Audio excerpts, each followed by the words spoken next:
WNYC is supported by Picador, publishers of The Sellout by Paul Beatty. Nominated as one of 5 books for the One Book, One New York program. Learn more about the book, the program, and how to vote for your pick at www.voteforthesellout.com.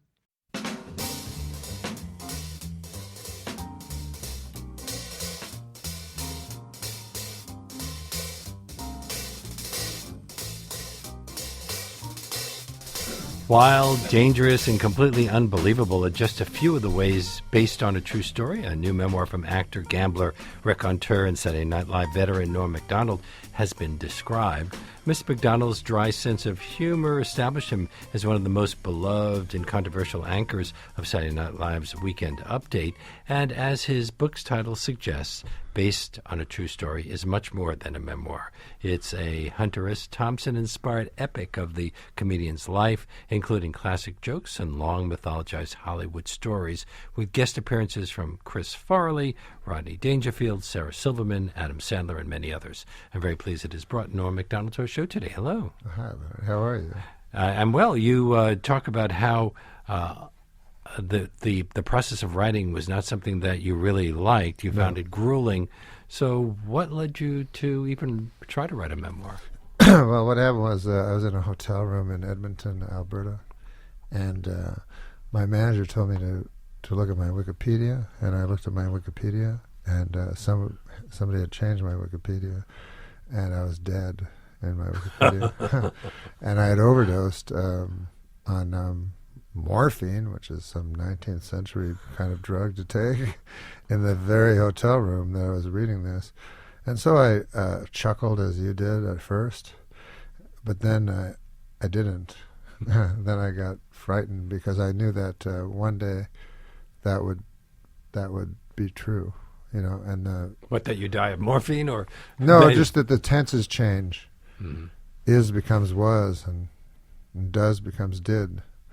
And so I thought, well, one day in the future, when Norm Macdonald was, that will be what's left, is a page on Wikipedia. So I said, I want to tell my own side of the story, and not just a series of facts, which I suppose is what a person's life is a series of facts.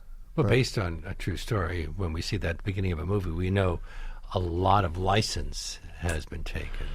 Well, yeah. I mean, I think, though, if you base something on... it's not really based on a true story. It's based on facts, but it is true. That's how I would say it. How would you describe your writing style here? Are you using the truth as a stepping up point for some rather elaborate storytelling? And how does this kind of writing differ, or is it the same as what you do when you're doing a stand-up? No, it's much different. I'm not an educated person, so I wish I was, because I would have been able to write the book. But I wrote 4 books. 4 attempts at this book. Not 4 drafts, but 4 entirely different books, until I came upon this one that I think works.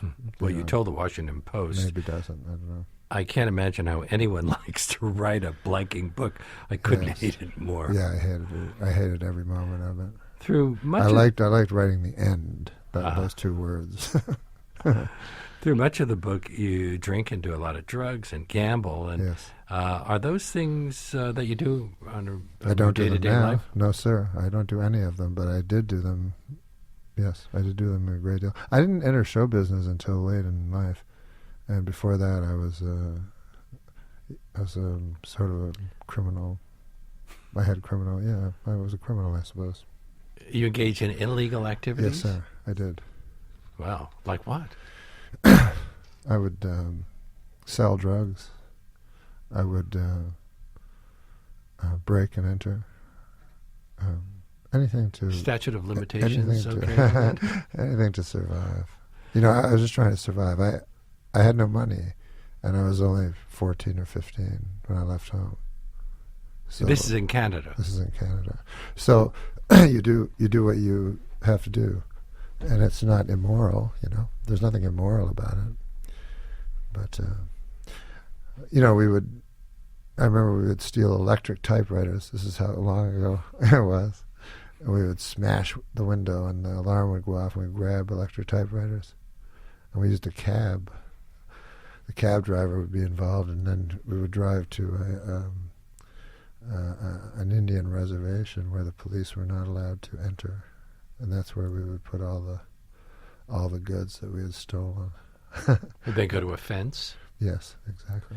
Now, you also mentioned gambling. What does it feel like to lose your net worth, something you say that you've done twice in your life? Yes, it feels very good. It feels good to Yeah. to lose everything? Yeah, you go to the coffee shop and you have a coffee and you feel fresh and you feel like, hey, I'm going to start over. I can do it again. Really?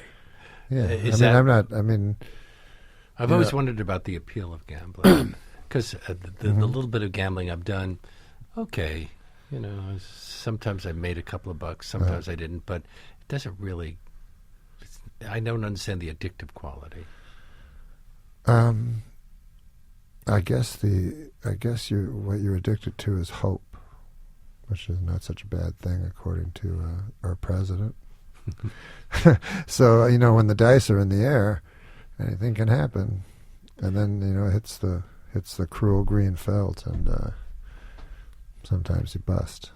You, along with so many comedians of your generation, Jim Carrey, Mike Myers, Martin Short, Catherine O'Hara, John Candy, Dan Aykroyd, Seth Rogen, Phil Hartman, Eugene Levy, Samantha Bee, are all from Canada. Mm-hmm. Is there something about Canada that produces all those funny people? No, I don't think so.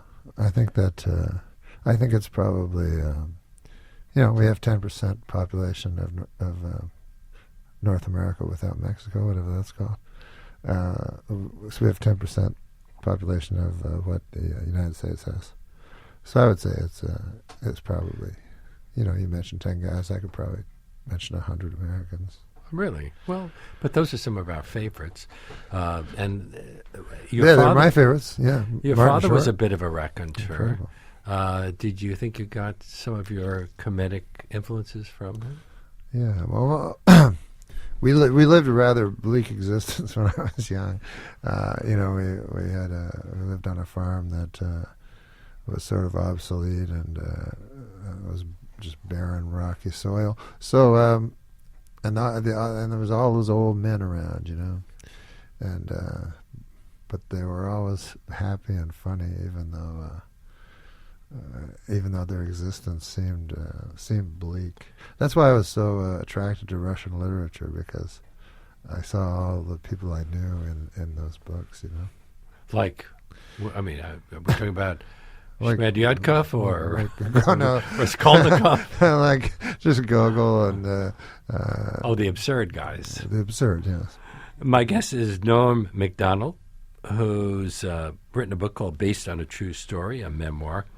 You spent 5 seasons on the cast of Saturday Night Live in the 1990s. Yes, how did you secure a tryout on the show, given the fact that your background was stand-up comedy, not sketch comedy? Well, I was working on a show called Roseanne with Roseanne Barr, mm-hmm.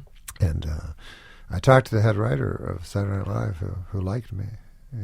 He phoned me up and he liked me, and so he gave me the job. And so I went to Roseanne and I quit, and I came to New York. And then they told me, you're meeting with Lawrence tomorrow. And I'm like, what's that for? And they go, well, that's the audition, you have to audition. So I'd already quit my job. I thought I had the job. That was what I was told, that this was just a mere formality to meet Lauren. And then it turns out it's an audition. So I go in and he goes, I'd like to, you have to do 2 impressions. We have to go to the studio, you have to do 2 impressions, 2 characters. Everyone has to do it. And I said, I got to go home because I can't do that. I don't do impressions. I don't do impressions, and I don't do characters. And I think he got a kick out of me or something. Lauren was always with me. He always thought I was just a big moron. Well, he let you do the news. You're best known as the host of Weekend Update, or as you call it, the fake news.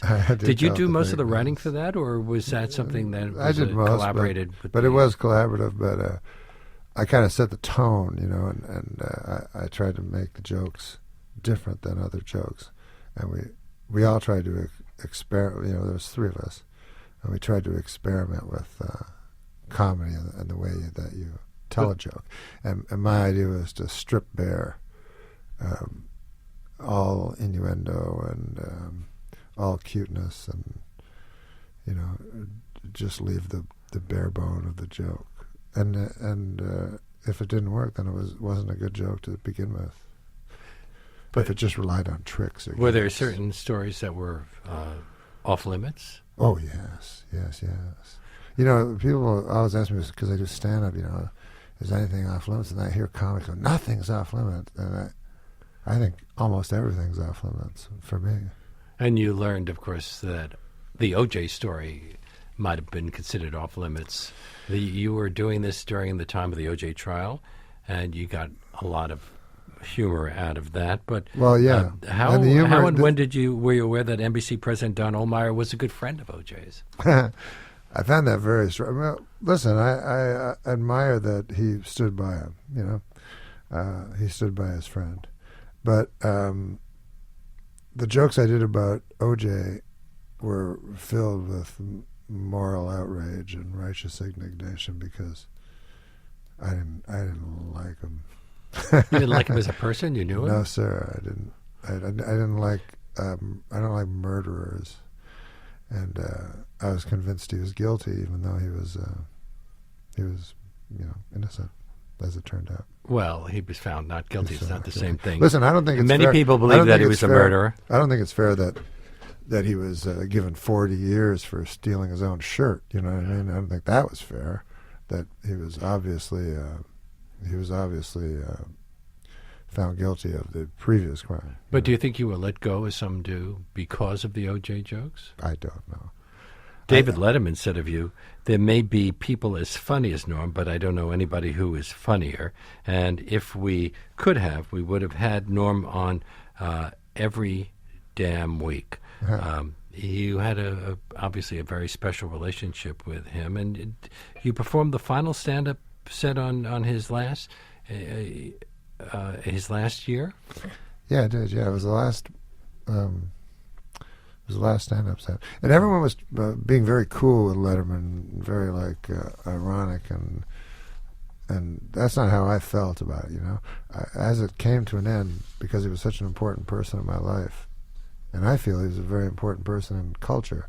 I think he changed the way everybody thought and spoke.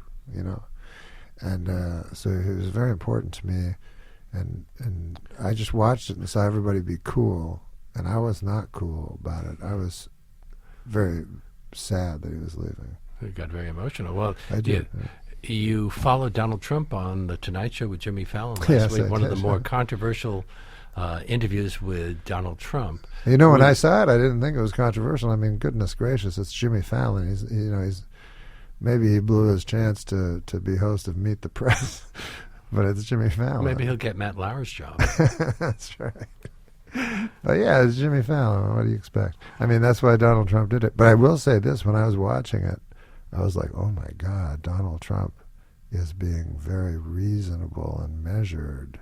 This is getting a little frightening. Like, maybe he can pivot. I don't know. You've had your own television series, which lasted 3 seasons. You co-wrote and starred in a feature film. You've done voiceovers, had a short-lived sports show, a podcast, and even played Colonel Sanders in KFC commercials. Yet you remain somewhat a cult personality. How does that sit with you? Well, all that stuff is that you mentioned is pretty subpar nonsense. All I really do is stand-up comedy. That's what I'm good at, and everything else came from stand-up comedy just as an accident. But I'm very, very good at stand-up comedy, and the rest is just free money. How much does the act change show by show? My act? Yeah, but for example, Lenny Bruce, it was always different. On the other hand, George Carlin wrote out an act, and he would revise it a bit over the course of a year. But he was very precise, George Carlin. His word even for the word. uhs and the wells were written in. Yeah, he was amazing. But no, my act's almost always different. I have so much material because I don't do specials. I mean, I'm doing a special in a month. I shouldn't say that, but I don't do as many specials as everybody else. So I would say I have about 10 hours of material, and most people don't. So I just mix it up, you know. Sometimes I will talk to the audience, and whatever they say, I will talk about whatever they say, because I have a material. Improv. I have material on almost. It's not improv, no. I have material on nearly every subject. Comedy Central's president, Kent Alterman, described your absence from the airwaves as one of the great injustices of the world. Yeah, but he could give if you only a he show. knew somebody. Well, has there been talk about Comedy Central? I don't know. I haven't been home since then. I've been on the road. But yeah, I read that. It was funny. Well, considering what you've said about writing this memoir, can I assume that one of the things you won't be doing in the future is writing more books? I'll probably write more books, yeah. You will write more books? I think so, yeah. Yeah, as much as I hate it, I feel compelled to do it. I can't explain it. But once I started writing a book, I knew that's what I should be doing. And I always thought I should be doing stand-up. And once I started writing a book, I realized I should be writing a book. But writing funny in a book is different than writing funny for stand-up, because in stand-up, there's the tone of your voice, there's body language. Yes. Here, you just have to make people laugh because of the words that you've used. It's almost impossible. Like if you go to a library, the last place you want to be is the humor section. You know, good Lord, it's awful. And in the history of America, you know, who has there been? You know, Mark Twain, Will Rogers. What's the other fellow's name? Well, there have been Josh. Can't remember his last name. But this was long ago. But modern, you know, humorists would be like Irma Bombeck and this kind of garbage. Well, there have been some funny ones too, but who's that? Well, we'll talk during the break, because I have to announce that you'll be speaking with Vulture editor David Marquez. Is it Marquez? Yes. Tonight at the Union Square Barnes & Noble store at 7 o'clock. Yes, the sir. book is based on a true story, a memoir. It is published by Spiegel and Grau. And my great thanks to Norm Macdonald for Thank you, being our Leonard. guest today. You're a scholar and a gentleman, sir. I appreciate it.